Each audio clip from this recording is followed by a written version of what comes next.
بسم اللہ الرحمن الرحیم۔ حضرت ابو ذر غفاری رضی اللہ عنہ روایت کرتے ہیں کہ رسول اللہ صلی اللہ علیہ وآلہ وسلم نے فرمایا کہ خواب میں میرے پاس میرے رب کا ایک آنے والا فرشتہ آیا، اس نے مجھے خبر دی، یا آپ صلی اللہ علیہ وآلہ وسلم نے یہ فرمایا کہ اس نے مجھے خوشخبری دی کہ میری امت میں سے جو کوئی اس حال میں مرے کہ اللہ تعالیٰ کے ساتھ اس نے کوئی شریک نہ ٹھہرایا ہو تو وہ جنت میں جائے گا۔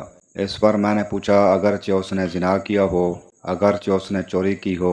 تو رسول اللہ صلی اللہ علیہ وآلہ وسلم نے فرمایا کہ ہاں، اگرچہ زنا کیا ہو، اگرچہ چوری کی ہو۔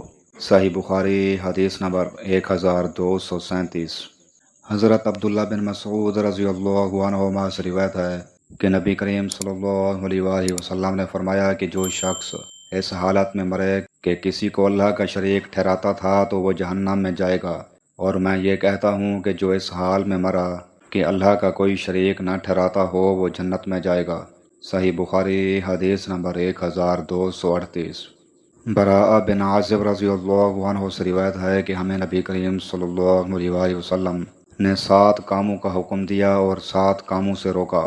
ہمیں آپ صلی اللہ علیہ وآلہ وسلم نے حکم دیا تھا جنازے کے ساتھ چلنے، مریض کی مزاج پرسی، دعوت قبول کرنے، مظلوم کی مدد کرنے کا، قسم پوری کرنے کا، سلام کا جواب دینے کا، چھینک پر یرحمک اللہ کہنے کا، اور آپ صلی اللہ علیہ وآلہ وسلم نے ہمیں منع کیا تھا چاندی کے برتن استعمال میں لانے سے، سونے کی انگوٹھی پہننے سے، ریشم اور دیباج کے کپڑوں کے پہننے سے، کسی سے، استبرق سے۔